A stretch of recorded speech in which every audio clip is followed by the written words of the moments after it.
Ya. Assalamualaikum warahmatullahi wabarakatuh. Selamat sore teman-teman. Terima kasih Dani Christian Yohanes, Indriani Maulida, Mutmaina ya. Mungkin masih ada di kantor ya. Tetap di semangat ya. Hari ini kita masuk ke pertemuan ketiga keempat ya pada tanggal 18 November 2023 hari Sabtu ya. Walaupun hari ini harusnya bisa santai-santai leha-leha ya. Tetapi saya lihat teman-teman tetap semangat ya. Sudah masuk semester 3 ya. Mudah-mudahan kuliahnya cepat selesai ya. Baik, kita mulai saja teman-teman. Oke, Irma Agustin ya sudah masuk, anak Kornikova ya. Kita langsung share yang saya berikan kemarin ya. Mohon jangan lupa teman-teman disimpan dengan baik ya. Ya, kita mulai saja.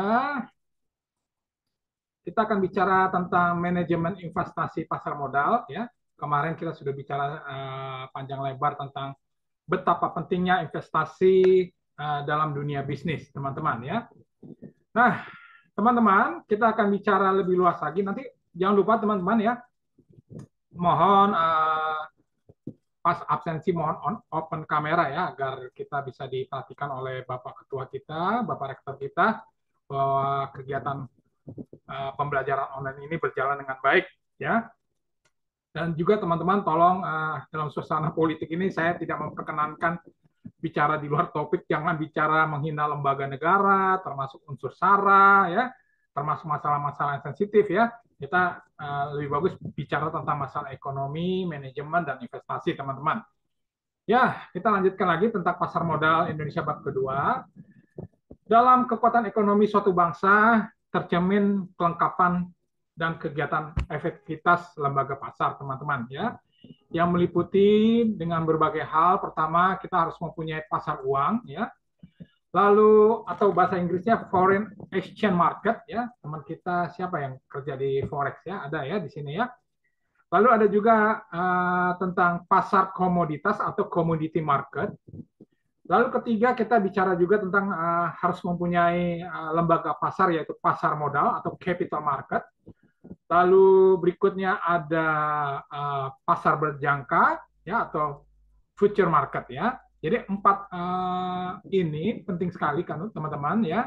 Artinya pasar uang, pasar komoditas, pasar modal, pasar berjangka ya. Nah, mungkin gambarannya sebagai berikut kawan-kawan ya. Kalau dijelaskan nanti kalian pusing sendiri ya. Oke, Aprilia Siki, terima kasih sudah hadir ya. Pertama ada pasar. Iya, oke, puji Tuhan ya. Sehat selalu Aprilia Siki di kampung halaman di Nusa Tenggara Barat ya. Nusa Tenggara Timur, Pak. Oh, Nusa Tenggara Timur. Oke, ingatnya Nusa Tenggara Timur ya. Kota Indonesia Timur yang sangat cantik ya. Nah, kita lihat ada pasar uang, ada pasar modal, ada pasar komoditas ya, teman-teman ya. Dalam pasar modal, pasar komoditas itu ada gabungan, tetapi ada turunannya, teman-teman ya. Turunannya adalah produk turunannya adalah derivatif ya, yaitu pasar berjangka ya. Pasar berjangka dibagi dua, sebelah kanan, sebelah kiri kita lihat future market ya. Future market adalah pasar berjangka.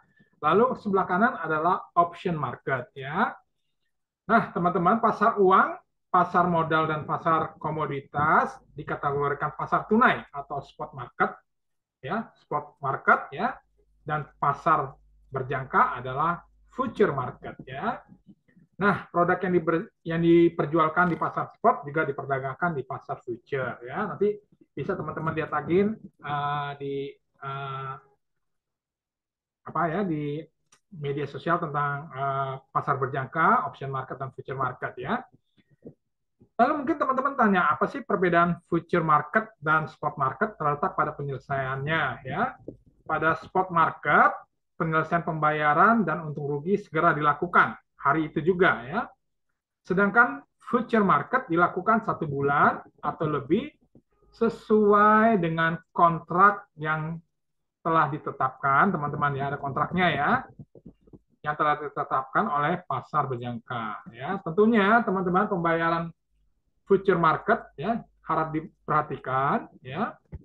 Apabila penyelesaian transaksi sesuai jangka pada saat jatuh tempo, maka ya sesuai jatuh tempo maka pembayarannya sistem European style ya. Apabila penyelesaian transaksi setiap hari ya, artinya maka pembayarannya adalah American style ya. Maka teman-teman mohon disimak ya, diperhatikan dengan baik ya, di mana pasar future apabila pembeli mengalami kerugian ya, maka penjual mengalami keuntungan. Hal ini disebut zero sum game ya. Nah, oke ya. Lalu apabila pasar option di mana pembeli ya oke, nggak apa-apa. Apabila pada pasar option di mana pembeli memikul risiko terbatas dan penjual memikul risiko tak terbatas ya. Jadi ada suatu ini teman-teman, kalau pasar berjangka ini future ya, ini semacam, saya nggak boleh ngomong judi ya, ada suatu risiko yang sangat tinggi ya, risiko yang sangat tinggi teman-teman ya. Nah, nanti saya akan minggu depan akan saya jelaskan mana yang lebih aman ya, lebih aman dalam investasi ya. Nanti saya akan jelaskan, saya tidak akan bicara terbuka melalui pembicaraan terbuka di internet ini, di YouTube ya, tapi kita akan bicara nanti minggu depan di kelas ya. Tentunya ketiga adalah pembeli mempunyai hak opsi beli ya, Anda investor mempunyai hak opsi beli dan juga mempunyai opsi jual ya. Apabila harga naik, maka pembeli biasanya akan membeli opsi beli ya, kalau harganya mulai naik nih ya, karena diminati atau disukai ya. Contohnya opsi-opsi beli pada produk-produk produk-produk seperti investasi di Zoom ini ya, investasi media sosial ya. Pada saat COVID itu harganya naik ya. Apabila harga turun, maka pembeli tidak akan membeli sebab merugikan ya, itu udah pasti ya. Tetapi apabila harga cenderung turun ya, makin turun, maka investor atau Anda pembeli segera menjual, dan jika harga naik, maka pembeli tidak melakukan penjualan ya. Nah, ini ya. Ini secara bermain logikanya teman-teman ya. Selanjutnya kita lihat bagaimana tujuan pasar modal ya. Tujuan pasar modal tentu kita sangat membutuhkan teman-teman ya. Ada 3 sudut pandang, yaitu pertama adalah pasar modal dibangun dengan tujuan menggerakkan ekonomi suatu negara melalui kekuatan sektor usaha bisnis perusahaan swasta dan mengurangi beban negara ya. Tentunya teman-teman kita hampir 100% ya bekerja di swasta ya. Tentunya peranan usaha swasta ini sangat membantu sekali, sangat utama sekali. Makin banyak perusahaan swasta yang berkembang, maju, ya, bertumbuh, ya, bergerak menggerakkan ekonomi, ya, sehingga perusahaan swasta seperti Unilever, Wings Group, lalu perusahaan-perusahaan besar seperti Telkomsel, ya, mereka dan perusahaan-perusahaan lain, ya, mereka menginvestasikan modalnya atau sahamnya, obligasinya ke pasar modal di Bursa Efek Indonesia ya. Tentunya ini akan menggerakkan sektor pembangunan teman-teman ya dari sudut pandang negara ya. Nah, tentunya negara maju dilihat dari berbagai sektor bisnis ya. Tadi saya sudah katakan ya, yaitu perusahaan swasta yang profesional dan bisa terlihat dalam pasar modal ya. Jadi perusahaan-perusahaan bonafit ini akan terlihat di pasar modal teman-teman ya. Kita bisa melihat teman-teman ya, daftar nama perusahaan yang terlisting atau terdaftar di Bursa Efek Indonesia. Ya, mungkin kapan-kapan kita ada ide dengan Pak Ketua kita, Pak Ketua Rektor kita untuk jalan-jalan atau ke Bursa Efek Indonesia ya, agar pandangan kita bisa lebih luas lagi ya. Perusahaan yang terdaftar atau terlisting ya, yang sudah go public seperti PT Unilever Indonesia, PT Bank Sentral Asia, PT Indosat, ya, PT Indofood, Sukses Bersama, ya, PT Kalbe Indonesia dan sebagainya, ya. Tentunya teman-teman, lebih dari 100 negara di dunia ini mengandalkan pembangunan ekonomi melalui kegiatan pasar modal, ya. Ternyata memang memberikan dampak yang luar biasa dan mengalami sukses luar biasa. Kemarin saya ceritakan minggu lalu bahwa ekonomi Indonesia alhamdulillah ya berjalan dengan baik, pertumbuhannya cukup baik ya, di atas 6,5% ya, di mana 2 tahun yang lalu ya, 2 tahun yang lalu kita mengalami 2 tahun lalu yang lebih ya, 2 tahun lebih kita mengalami suatu musibah bencana COVID ya, dan 2 tahun yang kemarin, 2 tahun lebih ini Indonesia bisa mempertahankan apa ya, survive ekonominya ya, sangat luar biasa ya. Nah ini kita harus syukuri bahwa di bawah pemerintahan Bapak Presiden kita, Bapak Presiden Joko Widodo, ekonomi kita lebih 2 tahun atau 3 tahun ini menghadapi COVID masih bisa bertahan dan bisa sukses. Dan saya kemarin ceritakan bahwa ekonomi kita khususnya ekspor impor kita mengalami surplus ya, surplus yang sangat luar biasa ya. Nah, kita sudah lihat dari sudut pandang negara, sekarang sudut pandang emiten ya. Tentunya pasar modal merupakan saran untuk mencari tambahan modal ya. Perusahaan berkepentingan mendapatkan dana dengan biaya lebih murah, teman-teman, dan hanya bisa diperoleh melalui pasar modal atau melalui Bursa Efek Indonesia. Nah, teman-teman harap diingat, modal pinjaman dalam bentuk obligasi jauh lebih murah daripada pinjaman dari kredit jangka panjang suatu lembaga bank ya. Tentunya memang benar obligasi ini jauh lebih murah ya. Tetap karena perusahaan swasta mencari dana, mencari pinjaman atau mencari uang sebagai investasi dari melempar obligasi ke masyarakat ya lebih murah. Tetapi harus Anda perhatikan ya, perusahaan yang masuk terlisting atau terdaftar di Bursa Efek ini harus benar-benar teman-teman perusahaan yang berkualitas ya, bonafit ya, baik di mana setiap tahun harus ada laporan keuangannya ya. Laporan keuangannya bisa terbaca melalui media internet atau media digital ya, melalui media website mereka ya. Kita ambil contoh misalnya Bank BCA atau PT Indosat atau Unilever setiap tahun ya memberitahukan laporan keuangannya, laporan rapat umum pemegang saham ya, sehingga masyarakat investor bisa mengetahui teman-teman ya.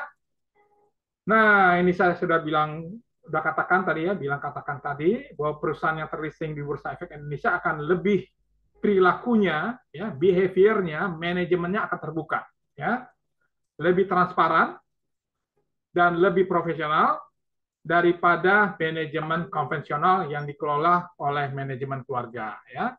Tentunya kalau manajemen sudah terbuka ya, di mana semua investor ya menginvestasikan dananya, menginvestasikan uangnya ke perusahaan BCA, ke perusahaan Unilever, ke perusahaan Sampurna ya, tentunya perusahaan ini harus ya membuka laporan transparan secara terbuka kepada masyarakat investor, sehingga kinerja perusahaan kita bisa melihat bagaimana pergerakan kinerja perusahaan itu dengan baik ya. Nanti kita akan lihat lagi ya.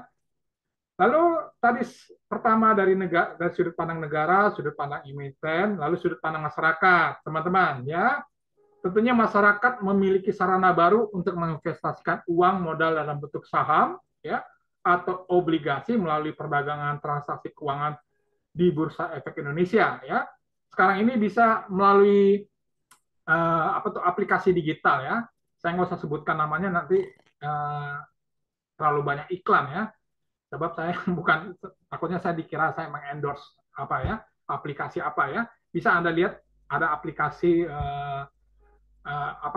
untuk menginvestasikan uang Anda melalui modal saham dan obligasi, bisa mulai dari 100.000, 500.000 atau 1 juta rupiah atau lebih ya. Apabila investasi dalam bentuk rumah tentunya dibutuhkan dana ratusan juta, betul ya, atau miliaran rupiah ya. Adapun investasi dalam bentuk saham, obligasi cukup di bawah 5 juta ya. Ada yang saya dengar 100-200.000 ya.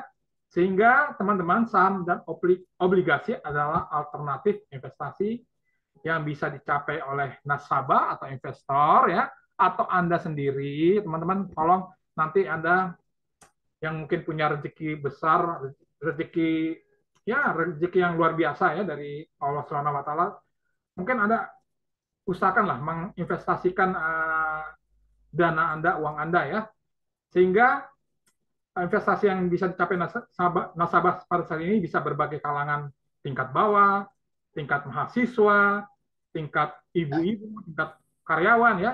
Saya pernah juga mendengar ada juga nasabah atau security ya, pekerjaan sebagai security menginvestasikan saham di suatu bank tertentu ya. Saya nggak bisa sebutkan namanya. Sampai sekarang saya lihat Pak security ini ya di suatu bank perbankan akhirnya bisa berhasil dan hidupnya lebih baik lagi ya. Nah, kita lanjutkan lagi. Kita lihat ada instrumen investasi, teman-teman ya. Nanti ketemu saya di studi kelayakan bisnis ya, teman-teman ya. Ada dua investasi yang dikenal oleh para investor atau masyarakat yang mengerti tentang ekonomi ya. Adalah pertama ya, investasi langsung ya. Adalah masyarakat yang memiliki dana dapat langsung berinvestasi dengan membeli secara langsung suatu aktiva keuangan dari suatu perusahaan yang dapat dilakukan baik secara perantara atau berbagai cara lainnya ya.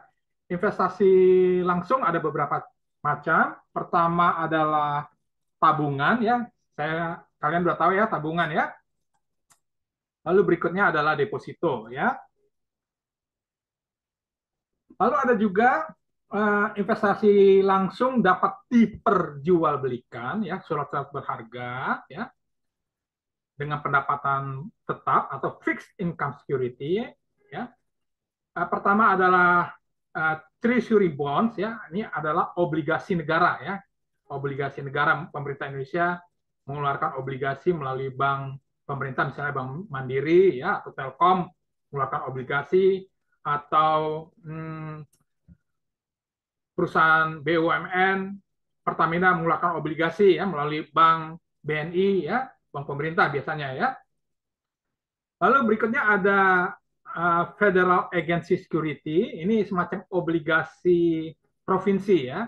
Misalnya Provinsi Jawa Barat mengeluarkan obligasi untuk pembangunan jalan atau rumah sakit ya. Ini Federal Agency Security, obligasi daerah ya.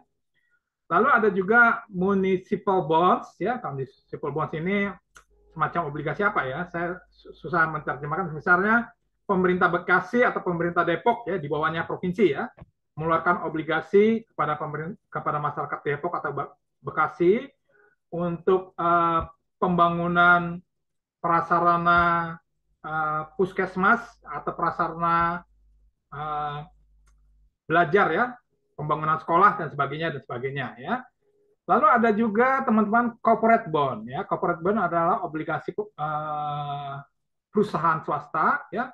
Misalnya apa? Misalnya perusahaan Bank BCA mengeluarkan obligasi, atau perusahaan swasta Unilever mengeluarkan obligasi ya, atau perusahaan Indofood mengeluarkan obligasi ya. Nah, ini obligasi perusahaan swasta ya. Tentu obligasi perusahaan swasta adalah obligasi yang dimana Anda sudah tahu perusahaan-perusahaan tersebut profesional dan bonafit kawan-kawan ya.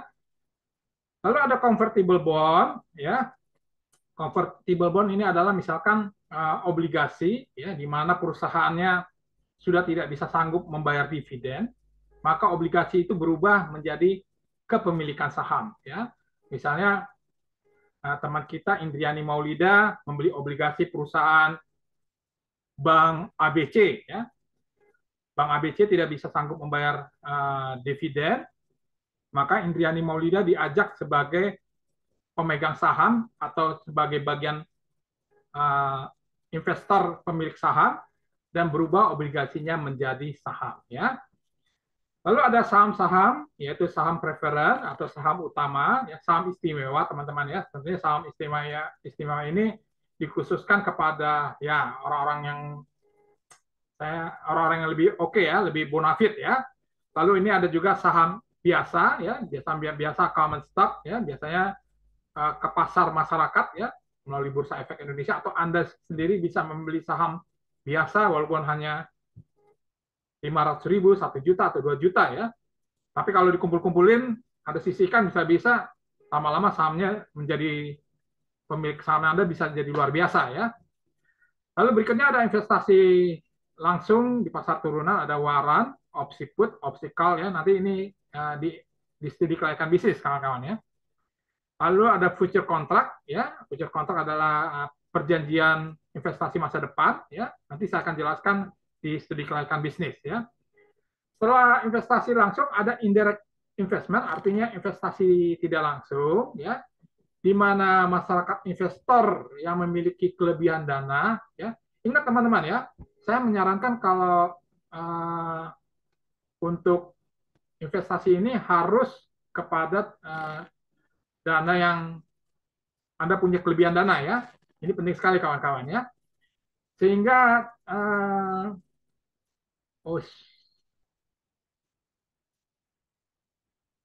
ya, oke.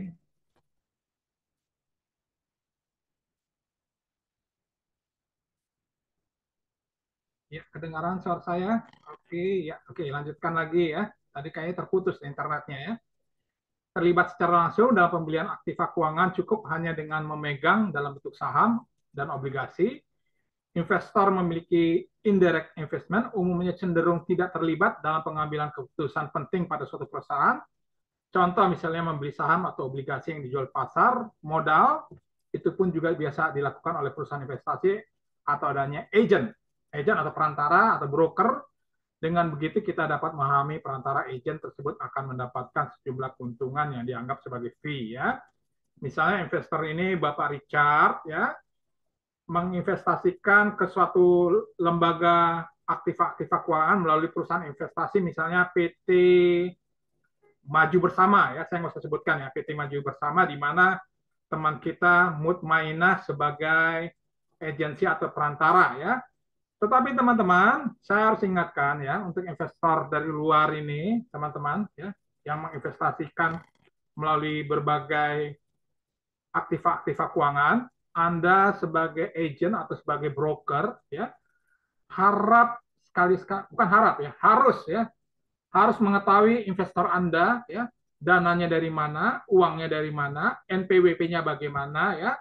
Jangan sampai Anda ada investor yang menginvestasikan uangnya di perusahaan investasi, Anda tidak tanya dananya dari mana ya, ternyata akibatnya dana-dana tersebut dijadikan pencucian uang ya teman-teman ya. Ingat ya, jangan sampai terjadi pencucian uang ya. Ini akan merembet ke dalam pidana hukum teman-teman ya. Jadi teman-teman, kalau Anda investor, Anda bekerja di perusahaan investasi, investor ini harus Anda ketahui ya, dananya dari mana, pekerjaannya bagaimana, lalu usahanya bidang apa ya. Jangan sampai Anda tidak mau tahu, asal masukin saja ya. Tahu-tahu investor ini yang mengirimkan uang sekian miliar atau puluhan miliar ke perusahaan investasi Anda, tahu-tahu hanya menggunakan perusahaan Anda sebagai tempat pencucian uang ya. Ya, illegal money ya. Teman-teman saya ingatkan ya, saya sarankan harus Anda ketahui investor tersebut ya. Jangan sampai Anda ya melakukan hal tersebut ya, sehingga Anda terlibat dalam suatu kejahatan pidana, yaitu pencucian uang, teman-teman ya. Nah, teman-teman ya, kita lihat lagi jenis pasar modal. Bisa kita lihat pasar pertama, teman-teman, perdana ya, mohon dibaca lagi. Ada 4 pasar ya. Pasar pertama adalah emiten, terus ada penjamin emisi underwriter ya, ada investor beli. Lalu di sini ada agen penjual dan investor beli, teman-teman ya. Ciri-cirinya bisa Anda lihat sendiri ya, nanti ya, mohon dibaca. Lalu ya saya bacakan sedikit ya. Emiten menjual saham kepada masyarakat melalui penjamin emisi dengan harga yang disepakati antara emiten dan penjamin emisi seperti yang tertera dalam prospektus ya, atau harga perkiraan apabila menggunakan sistem book building ya. Lalu pembeli tidak dipungut biaya transaksi, investor membeli melalui penjamin ya. Ada penjamin ya teman-teman. atau agen penjual. Ingat ya, agen penjual harus hati-hati yang ditunjuk. Lalu masa pesanan terbatas, penawar juga harus melibatkan ya teman-teman ya, saya katakan melibatkan profesi akuntan publik, notaris, konsultan hukum, dan perusahaan penilai ya. Artinya perusahaan penilai apakah investor ini layak ya teman-teman ya. Ingat sekali lagi teman-teman, jangan melakukan pencucian uang ya teman-teman ya, money laundry ya. Lalu berikutnya ada pasar kedua, bisa kita lihat teman-teman. Nah ini ya, ada AB beli, ada AB jual, investor ya, melakukan investor di perusahaan. Lalu yang kedua melakukan bursa efek, central clearing, dan central custodian ya. Bisa kita baca nanti teman-teman tentang ciri-ciri pasar kedua ya. Lalu Anda lihat ya, teman-teman, di D ini anggota bursa memasukkan tawaran jual beli investor ke dalam listing komputer perdagangan yang sudah disediakan oleh Bursa Efek Indonesia ya. Jadi nggak bisa macam-macam kawan-kawan ya. Harus terlisting dalam komputer perdagangan yang sudah disediakan Bursa Efek Indonesia ya. Lalu kedua, anggota bursa beli ya harus menyelesaikan pembayaran dana kepada central clearing, kemudian menerima sahamnya dengan pemindahan buku oleh central custodian. Nanti baca central custodian itu apa ya, dengan menunjukkan bukti pembayaran dari central clearing ya. Nah, anggota bursa jual menyelesaikan penyerahan saham kepada central custodian ya, dan menerima dana dengan cara pemindahan bukuan oleh central clearing teman-teman ya, dengan menunjukkan bukti penyerahan dari central custodian teman-teman ya. Jadi semuanya harus teman-teman terlisting, tercatat di komputer perdagangan Bursa Efek Indonesia ya. Lalu pasar ketiga kita bisa lihat teman-teman ya, ada investor beli, multi market maker ya, maker yang pembuat pasar multi berbagai hal ya, di mana investor jual ada central clearing, ada central custodian ya. Bisa kita baca nanti. Nah di sini juga lihat ada mesin F-nya, mesin OTC ya. OTC adalah suatu mesin yang sudah dipasang terintegrasi dengan mesin di central clearing, central custodian ya. Market menyelesaikan pembayaran dengan central clearing dan menyelesaikan penyimpanan efek dengan central custodian. Market menyelesaikan dengan pembayaran central custodian. Dan yang terakhir, market maker menjadi anggota bursa OTC ya. Ada namanya bursa OTC, namanya over the counter market dengan anggota clearing custodian ya teman-teman. Jadi semua harus terdata teman-teman ya, di mana agensi atau marker ya, maker ya, sudah terintegrasi dalam bursa over the counter ya. Lalu berikutnya pasar keempat. Nah ini teman-teman ya, ada investor anggota ECN dan investor anggota ECN ya. Artinya ECN ini apa ya? Bertransaksi lewat Electronic Communication Network ya, sehingga investor beli dan investor jual bertransaksi lewat Electronic Communication Network ya. Harga terbentuk dalam tawar menawar langsung antara investor beli dan investor jual ya. Investor harus menjadi Electronic Communication Network ya, central custodian dan central clearing ya. Dan yang terakhir teman-teman ya, E-nya ini ya, di mana Electronic Communication Network terdaftar sebagai anggota Bursa Efek Indonesia ya teman-teman ya. Jadi semua harus terdata, terkomputerized melalui lembaga Bursa Efek Indonesia ya. Lalu ada sistem Central Exchange Bursa Efek Indonesia ya. Ini pembelian saham teman-teman bisa di seluruh Indonesia ya, bisa di seluruh Indonesia, bisa di Surabaya, bisa di Malang, bisa di Makassar, bisa di Semarang, bisa di Medan, dan bisa di kota-kota di Indonesia ya. Di mana mesin-mesin transaksi terhubung dengan kantor pusat Bursa Efek Indonesia ya. Sehingga semua diketahui teman-teman, nasabah investor datang ke kantor broker, ada yang di Medan, di Makassar, di Semarang, dan berbagai kota-kota lainnya, melihat informasi pergerakan selama jam perdagangan berlangsung, atau bisa dihubungkan melalui handphone Anda atau komputer Anda, laptop Anda, nasabah investor ya. Dengan adanya perwakilan cabang Bursa Efek Indonesia di seluruh daerah-daerah, informasi dapat terjangkau di seluruh wilayah Indonesia dengan cepat ya. Jadi kita tidak bisa lagi secara konvensional, semua harus terintegrasi atau terkomputerized ya. Lalu ada intermarket trading system Bursa Efek Indonesia, bisa kita lihat ya. Ada Bursa Efek Surabaya ya, anggota clearingnya ya, ada di Jakarta, ada di Makassar, ada di Semarang, ada ya ini Jakarta ya, masjid utama perdagangannya di Jakarta ya. Ada di Denpasar, ada di Jakarta, ada di kota-kota lainnya, ada di Medan ya. Jadi semua teman-teman Bursa Efek Indonesia atau Anda menginvestasikan uangnya, dananya sudah terintegrasi secara computerized ya, secara canggih ya. Jadi sudah luar biasa ya. Sehingga setiap kota berpotensi memiliki wakil penuh sebagai kantor pusat Bursa Efek Indonesia, baik di Medan, Bali, Makassar, Surabaya, dan lain-lainnya ya. Nah, teman-teman, selanjutnya ada tugas pertama ya. Kita sudah pelajari kemarin bab pertama tentang pasar modal global. Selanjutnya, teman-teman jelaskan mengapa investor luar negeri, PMA ataupun dalam negeri tertarik untuk menginvestasikan dana modalnya ke Indonesia ya, serta mengembangkan bisnisnya khususnya dalam pemerintahan Presiden Joko Widodo Kiai Haji Muhammad Ma'ruf Amin ya. Berikan 10 alasan secara lengkap dan mantap ya. Silakan Anda jelaskan mengapa ya investor tertarik ke Indonesia ya. Kemarin saya sudah jelaskan, mau dibuka lagi kawan-kawan ya. Lalu jelaskan apa perbedaan saham dan obligasi, berikan penjelasan lebih lengkap dan mantap, minimal 5 perbedaannya. Silakan Anda menjawabnya ya teman-teman ya. Lalu berikutnya, teman-teman tugas dikirimkan melalui email ya. Email yang sudah saya berikan kepada Anda ya. Tadi sudah dibuat deskripsinya oleh kawan kita Dani Christian Johannes. Thank you ya. Terima kasih ya. Ingat, saya harapkan Anda menilai, dosen menilai tulisan Anda yang berkualitas ya. Tugas 1 sudah diberikan hari ini, mohon kerjakan ya dengan baik ya, selambat-lambatnya UTS ya. Lalu ingat, jangan copy paste, sehingga harapan saya Anda menjadi sarjana manajemen yang berkualitas ya. Jangan mencuri karya orang lain teman-teman ya, sehingga Anda bisa menjadi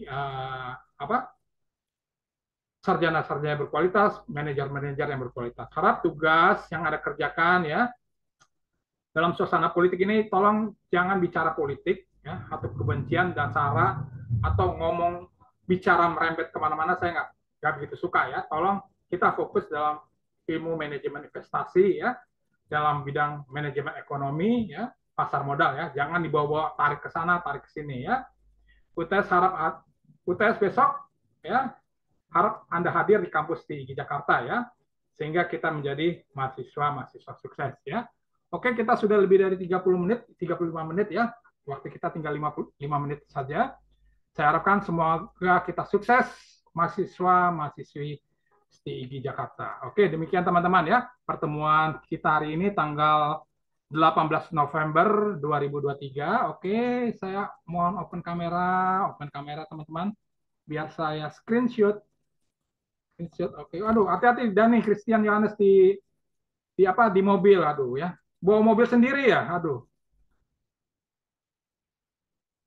Ininya belum di mute nih ya. Oke. Bawa mobil ya, Bu. Ya deh, oke, hati-hati Dani ya, hati-hati aduh ya. Terima kasih buat Ida Fitriani dan Kristiani Yohanes, Ana Kurnia, oke. Ana Kurnia Kova, Irma Agustin ya. Lalu Indriani Maulida baru sholat ya. Oke, mantap ya. Lalu ada Seridia ini Siregar, Horas ya. Ada Aprianti, ada Apriya Siki dan Putri Ramadini ya. Oke, demikian pertemuan kita hari ini, hari Sabtu. Semoga kita tetap semangat selesaikan kuliah dengan tepat waktu. Akhirul kata saya ucapkan terima kasih atas kehadiran teman-teman. Selamat malam minggu, rukun-rukun selalu, salam buat keluarga Anda. Dan saya ucapkan wabillahi taufiq hidayah. Wassalamualaikum warahmatullahi wabarakatuh. Terima kasih. Waalaikumsalam warahmatullahi wabarakatuh. Waalaikumsalam warahmatullahi wabarakatuh. Terima kasih, Pak. Oke. Bye-bye. Happy weekend. Sukses selalu ya. Sukses selalu. Terima kasih teman-teman.